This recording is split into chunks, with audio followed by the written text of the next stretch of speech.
Alright, so I'm doing a little voiceover of this here. As you can see right there, I was trying to show you guys.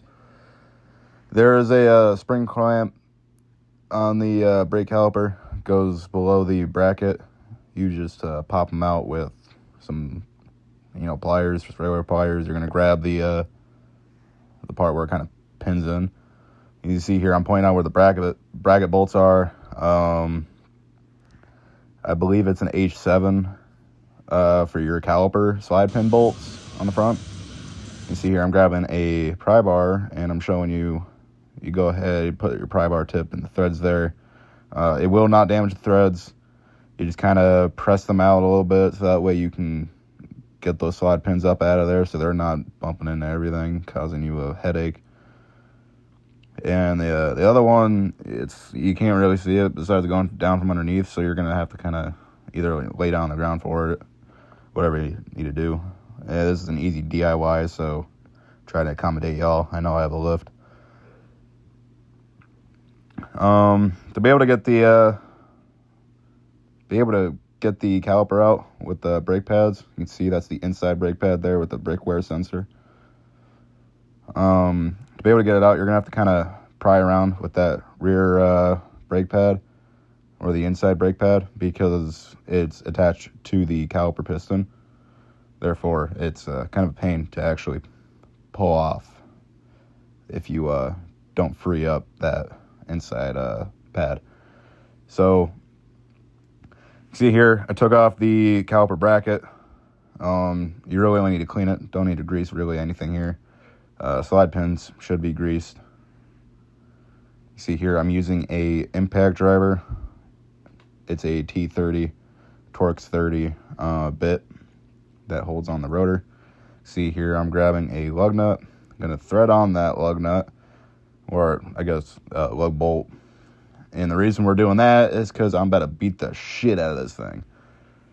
And if that lug bolt wasn't there, you have like a 20-pound rotor going, He-Man into the air.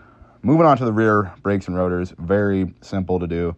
You need an adjustable wrench in a 13 millimeter or a 14 millimeter if per chance someone else replaced them before you, because the aftermarket's caliper bolts that I got were 14 millimeters and not 13. There were some naughty words said due to this. So you're going to need the adjustable wrench because the slide pins will rotate. You can see here that the piston is key slot.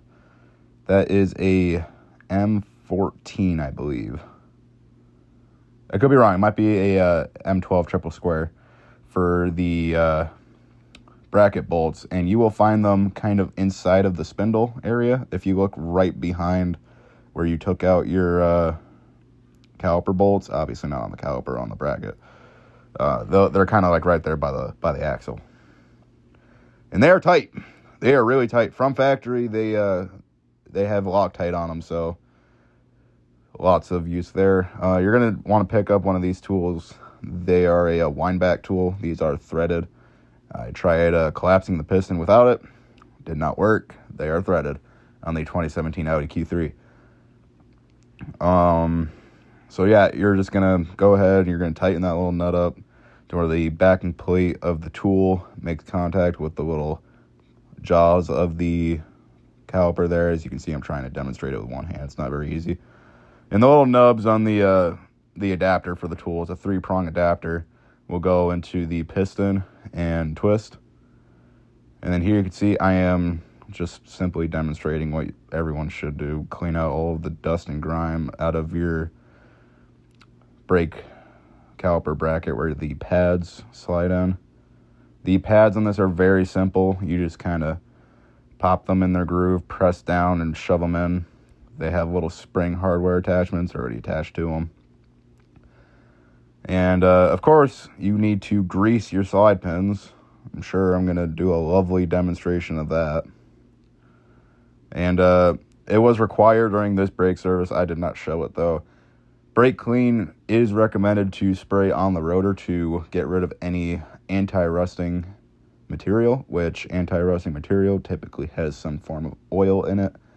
And if you don't know or don't have common sense, oil and friction are not friends. So unless you want to rear end the vehicle at the next stoplight, hit it with some brake clean. I'm just kidding. It's not that bad. I mean, you hit the brakes a few times. You see here, coworker's got me giggling up a little bit with his old head jokes. Got my pretty purple brake grease, making it look all fancy, pretty. These slide pins were actually pretty decent. They probably didn't need grease, but more lovin's better than anything, to be honest with you. But yeah, this is a very simple brake job. I did my best with explaining it. The sizes you're going to need for the front are H7, a 21 millimeter. If you're using a wrench,